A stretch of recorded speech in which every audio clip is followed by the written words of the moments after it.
on the show with us from Invesco. Taher, hi, good morning.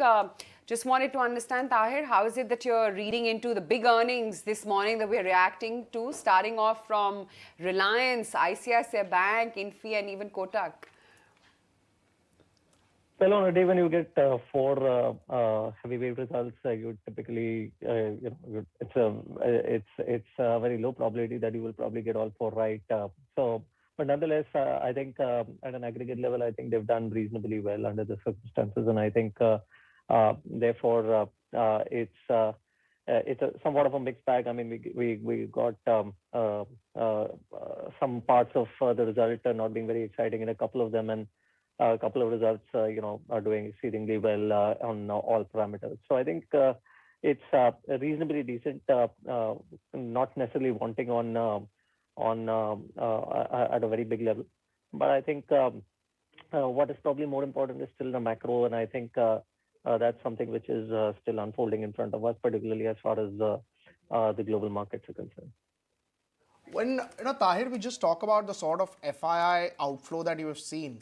How would you categorize it? Is it just because the size of the Indian market has now become higher? We are seeing these numbers high on a daily basis, or do you think stocks are getting absorbed without much impact, and that's why more flow is coming in?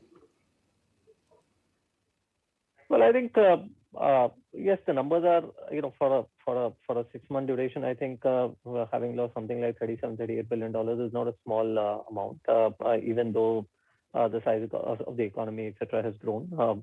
But I think generally the flows are, it is always hard to call, especially in foresight. I mean, you only get to know in hindsight as to how much has been sold or how much has been bought. And the only way you can probably look at flows is to see as to where we are on a few parameters. And typically there are 3-4 things which generally determine the direction of flows as far as India is concerned.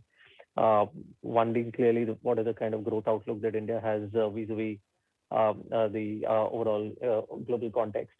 Second, of course, being where are we in terms of the commodity price cycle and the interest rate cycle. And if these two are headed upwards, then that's something which is negative for India. And if they are on the other side, then that's something which is positive for India. And lastly, I think where we are in terms of our relative valuations. So I think out of these 3 or 4, a couple of them have actually turned marginally positive at the margin, if you look at it, especially from the point of view of commodity prices and even in terms of valuations having come off a little bit. So I think that's started to show up in the form of relatively better numbers in the last some days or a couple of weeks versus what has been happening in the prior 6 odd months. And that's something which makes us feel reasonably good about flows at this stage. Hi, this is Anisha also joining into the conversation. Wanted your take regarding the entire financial space. What do you make of the earnings differential? HDFC Bank sort of disappointed with its earnings, but ICICI Bank reported a very strong set of numbers.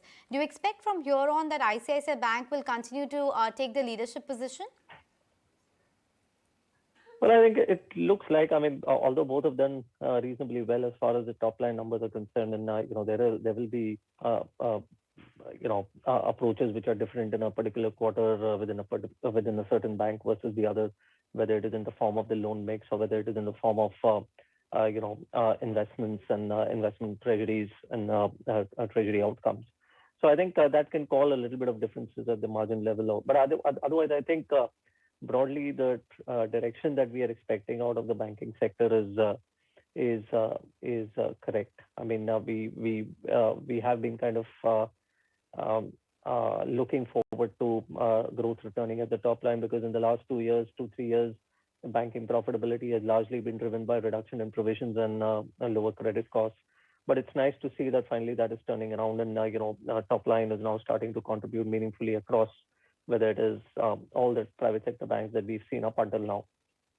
So I think the nature of the earnings is relatively more top line oriented, which basically goes to show that there is a certain amount of appetite which is coming back as far as credit demand is concerned in the economy. It's also good from an overall economic perspective.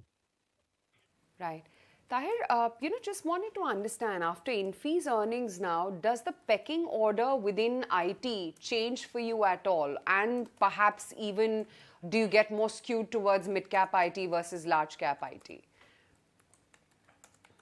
I think it's a little difficult to call within IT at this stage. I mean, broadly, I think it's the macro story which will probably dominate whether it is, and not as much of whether it is, large caps or mid caps. Maybe mid caps have a somewhat of an edge in terms of growth, but then you're also contending with higher valuations out there compared to the large caps. So I think I would still think that from my standpoint, I think it's important to see how much is the deceleration or slowdown in the growth in the coming quarters, and if that is fully reflected in, perhaps that is still not fully there. And if the growth cycle were to probably stabilize or maybe once again turn up, and there is confidence enough that it's turning up, then I think you will probably get the same level of upside both in the large caps as well as the mid and small cap ID companies, I would think. I think Zomato, that's the one which actually, merits attention right now. Zomato is now down almost 11%. If we can just bring up the intraday graph for you and show you where it's currently headed, considering the lock-in period for the pre-IPO stake ended on July 23rd. That's Zomato in trade for you now at 47.75. It's a massive crack of 11%. Taher, that is okay. But Zomato, after this fall, I don't know where it's going to get arrested. I don't think any one of us can guess that. But has it come close to being in the value zone at all for you? I don't know, Asha, if I can comment on this. I mean, we've not Sure. been owners in this name for ever since. And I would like to think that more than the technical factors, I think it will be entirely a function of how the new business, which is essentially about the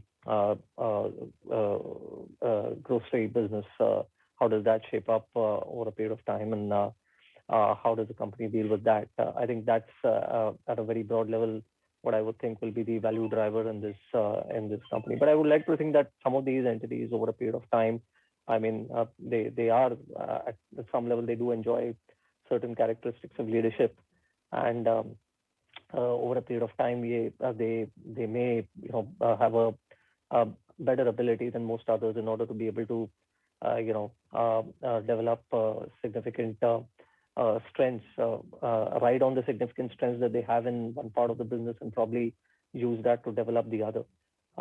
So clearly they have certain starting point advantages, probably even in terms of the capital availability. Right. I would think. Taher, I just wanted to ask that any of these new companies where promoter holding is low and PE holding is pretty high, after 1 year, this event will keep recurring for some of these names?